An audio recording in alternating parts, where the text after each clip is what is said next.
My name is Andrew Reznack, and I'm the current Dunlap Property Owners Association president. My wife, Crystal, and I moved here. It'll be, I think, 9 years ago, coming up here in a couple of weeks. This is my second term on the board, so it'll be 6 years here coming up in March, I guess. Excellent.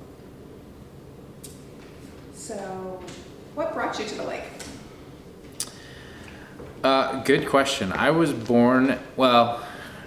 raised most of my life in Edwardsville. I graduated from Edwardsville High School. I eventually graduated from SIU Edwardsville in college. My wife also graduated from SIU Edwardsville. Ironically enough, she didn't even know that the lake existed.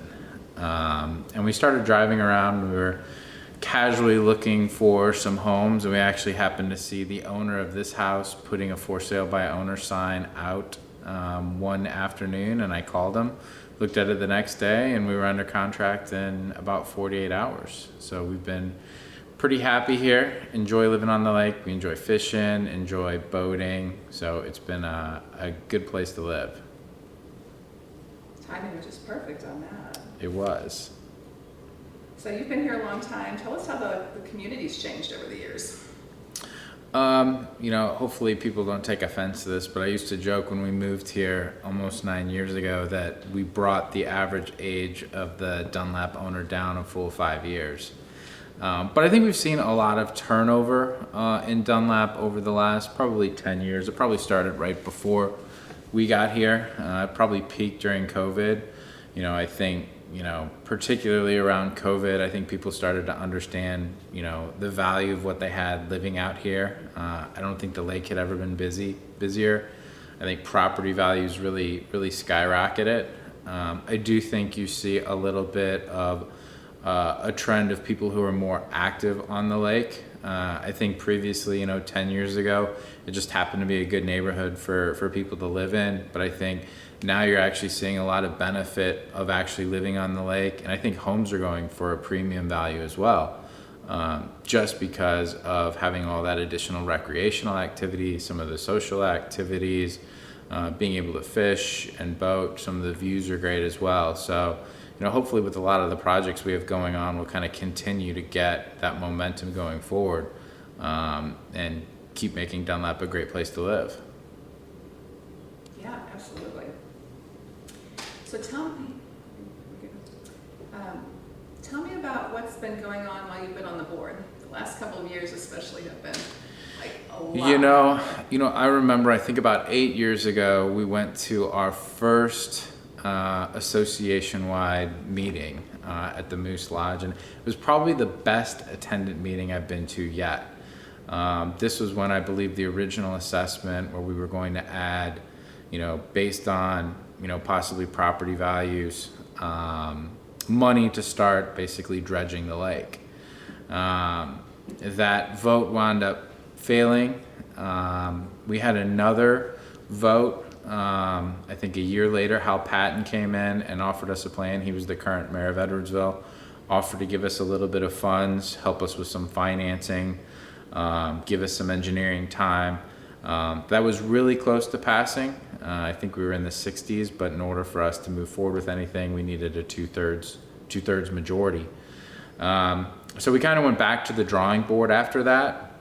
And I don't think there's ever been an issue out here with people not understanding that we needed to do maintenance on the lake, in terms of infrastructure, lake quality, access improvements. But I think when we went back to the drawing board, we came up with a plan where we would incrementally increase the assessments. I don't think the issues with anything was ever around the work that needed to be done around the lake, but rather a financial problem and how we were going to pay for it. So we came up with an alternative where we gradually stair-stepped the yearly assessments up to where we could fund a capital reserve project that would be used to do things to improve the overall quality of the neighborhood, is what I say, not just the lake. That included a major spillway project that was completed last year, include improving lake quality, so removing material from the lake, potentially a dewatering basin, And then the third part was to improve access to others on the lake. So I think what we've got going on right now, we came up with a financial model that would start work being done. When we finished the spillway last year, I think it was a big deal. Looking at the spillway, I think it was open, and 2 weeks later we had a 1 in 100 year rain. So I think that didn't just improve Dunlap, it probably saved Edwardsville quite a bit of flooding as well. I'm somewhat speculating, but there was a lot of water running through Dunlap at that time. And where you'd see, my floating dock would raise at times up to 3 feet in big rains, it went up maybe 8 inches to a foot in a 1 in 100 year rain. This year we moved on to starting to improve the overall quality of the lake. We went out for a bid last fall. It was a group effort. We've been partnering with Heartland's Conservancy to get some grant money that would help make the project possible. So we were able to find $400,000 of a matching grant to help with the project. We also have a design company, Horner Schifrin. It wasn't just digging a big hole at the south end, it was actually designing a basin. So there were significant engineering efforts that went into that.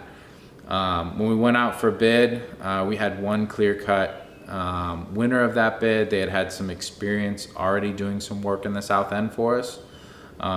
It was Stutz Excavating. They had done some work in 2007 after I think the remnants of a hurricane came through. So they had a really good plan. They had a really good location for dumping material. And as a result, we chose to move forward. After we signed the contract, we also went ahead and, given the fact that we had some logistical advantages of them being out here with very large excavators, they were running as many as 20 trucks a day, dumping dirt in a relatively local site. We were able to expand the project to include, beyond the retention basin and into what we call Cove A, which is actually right behind me there. You can see the remnants of some work there. We're also going to dig out a couple of coves that had seen a lot of inflow and material in there at E4 and E5. And then in order to do that, we coupled that with a lease program for boat docks. And that was kind of the third part of what I talked about earlier, which was improving access for the residents. So this year, Stutz will also be building us an additional 14 slip marina at E3, 8 slips on E4, and then 12 slips here on W1. So we're looking at adding, in addition to what was already there, an additional 15 to 20 docks that we're starting a lease program where the Lake Association is going to manage that, maintain them.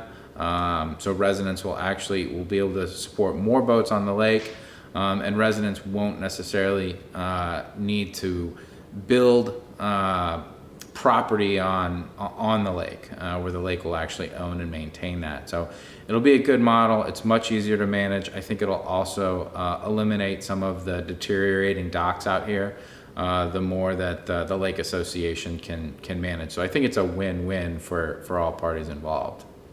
Absolutely. Well, we've got the windows here behind you. Kind of talk about, this example about, what's happened with these docks, and actually mention about how the weeds have grown up and how that's been a challenge. Yeah, so the core project for the retention basin is focused on the south end. And that was the very far south end of the lake where East Lake, Gerber, and West Lake meet, basically.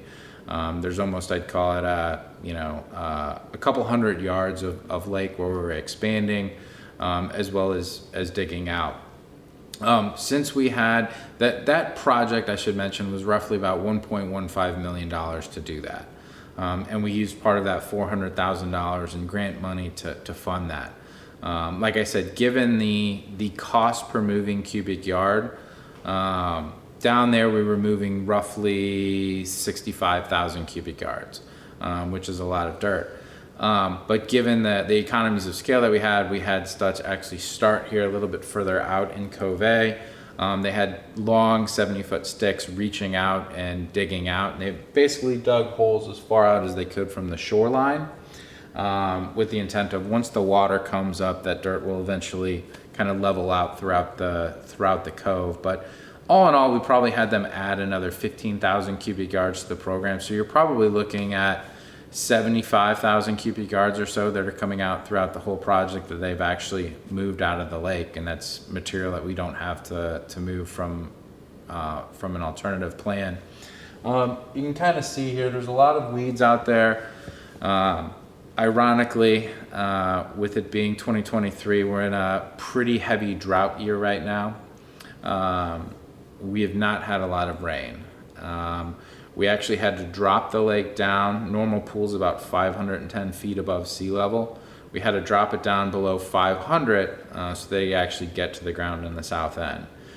The lake, as you see now, is roughly at about 504 feet. So we've got another 5 to 6 feet to go before it reaches its normal pool, and that should hopefully kill off all the weeds, hopefully in the next couple of weeks. But kind of the last step of the project now. And W1 hasn't been touched yet, but what we'll do is we'll actually come out here, have the carpenters kind of square off the shoreline, and there'll be a long community boat dock there. So there'll be a couple bridges going out, a long walkway to support 12 boats, and then they'll have individual kind of points coming off of that, so we'll be able to park 12 boats there. So not only will they be in deeper water, the association will be maintaining them. It'll look better. We'll have a lot more control over it. And one of the issues we've had with Dunlap as well, we talk about access. Everyone has access to the lake. Not everyone has a boat dock. I think my goal in the long term would be to actually have so many boat docks that we have empty slips so that everyone has a slip who needs a slip. This is a first step in a pretty big program to get to that point. But hopefully we'll be able to expand upon this project, and it'll become self-sustaining too once we start getting leased revenue coming in. But part of the challenges we have with access is that even you can see W1 is a good example. I don't know if you can see in the camera here, but the way the docks were built is they were built for one boat. So ideally, the way we're building our marina is you're going to have boat, boat, boat, boat. So you're going to optimize the space or the lakefront property that the association actually owns. Whereas in the way it was originally built, where you can only see, where we currently have 8 boats parked, you're going to now have 12 boats parked. And I think if we do that in a couple more locations on the lake, you're probably capable of probably doubling the access for the community there, potentially, particularly the off-lake residents. You said they were only built for one boat. Do you mean they were built for 2, one on each side, or? Well, there's a couple that had one on each side, but most of them were built about 10 feet apart so that you'd park one boat and then there'd be a big gap next to the next boat dock. And so where you might wind up with a space that's 25 feet wide that could almost support 3 boats where you only have 2. W1 wasn't quite as bad. If you went around the boat ramp to Barnett, that's where it's much more prevalent. You've got probably a space of shoreline that could support close to 20 boats that only supports about 10 right now. And hopefully we'll have some visual aids with this video interview. I think E3 will be a perfect example of that. We've roughly got 200 feet of shoreline there, and we're going to be able to support 14 boats there. With a lot more access. So really looking forward to be able to do that. Tell us about Heartlands, and you mentioned that the annual meetings, but actually that was before that, but like the Heartlands process for building community support that's gone on the last, I guess that was January 2020. Yeah, and you know what, I should probably mention too, this has been, a lot of work's been done in the last 2 years. But it's been a long way in the making. So, Mike Watts, who's before me, Al Arpels was before me. Craig Lauer was a big proponent of dredging and silt retention basins. So there's a lot of work done long before the group that we have in here. Obviously, the group that we have in right now had to deal with a lot of the project management and the day-to-day operations, which is difficult, but I think the primary, I kind of alluded to this earlier, the primary issue we had, it was never a project problem or a desire to improve the lake or a desire to dig out the lake. It was always a financial problem, and that the long and short of it is we couldn't afford it. So I'm not really sure who exactly brought Heartlands to the table, But a couple of years ago, Heartlands came in, and we signed an agreement with them. They were actually bidding for a government grant for watershed that would be administered throughout Madison County. I think it went through the state of Illinois and the EPA. So we worked with them to put together. They basically submitted us as part of the proposal, and we are the largest part of this 319 grant. Like I said, I mentioned it's $400,000. So the deal is it's a matching grant. So you basically have to spend $800,000 to receive $400,000 back. We submitted a proposal. There was significant documentation needed for that. In fact, we went out for proposal, I believe right before Thanksgiving in 2022. We essentially notified the vendor that would be proceeding forward right after first of the year. In fact, I remember talking to the owner of Stutz, I think right after New Year's in 2023. And then there was some additional paperwork. Once we got the bid in and the design package ready to go, we actually had to get approvals. This is a pretty sizable project, so we needed approvals and permits from DNR.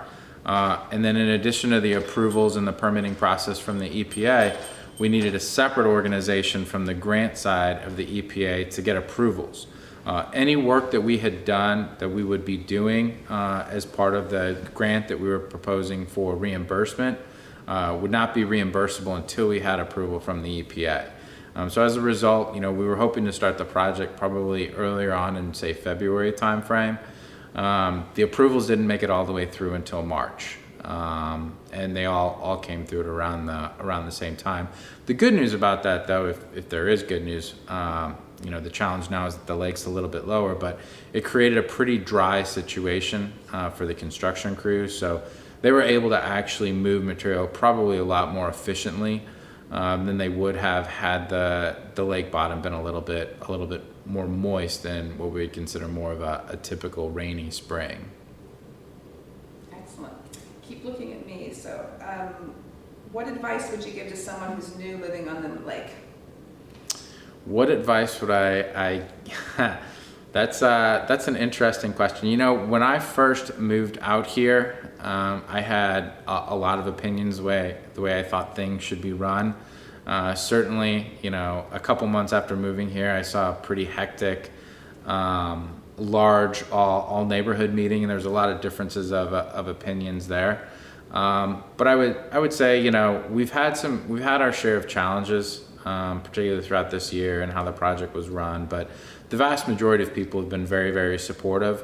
I tried to observe a little bit, and then I got involved. The fact that we are, completely private from that perspective. We do this all on our own, and we have a 15-person, board. That doesn't mean that you need to be a board member to be a part of the association. So I'm always encouraging people. There's plenty of committees, and I would actually say the board has actually become more decentralized more recently as we've given more power to the committees. And anyone can serve on a committee, and if you're not very social and you don't want to do any social things, certainly you don't need to be a part of that. But there's other committees, around fish and wildlife. Commons Committee is something that we're always looking at improving our common areas because we do own a lot of property around here. But just find something that appeals to you and try to get involved, because it is becoming a pretty large task managing the whole lake from a 15-person board perspective. Then last but not least, do you just have any great stories you want to tell or anything I've missed? Great stories that I want to tell or anything that I've missed. I'm trying to think what is acceptable for the sake of this. I would say, I remember coming out here, we moved in just after the 4th of July, almost 9 years ago. And, there wasn't a ton of traffic out on the lake. On a typical Saturday afternoon, you'd see, half a dozen boats tied up on the dam swimming and having a good time. And then that following year, we were around for the 4th of July fireworks for the first time. And I remember telling my wife I had seen pontoons moving from docks that I'd never seen move before and didn't even realize had engines. And there had to be 150 pontoon boats out there. And I would say 4th of July is probably quite the extravagant event out here. And it's a great place to go have fun on the lake. So I guess that's my best story. That's a good That's one. camera friendly.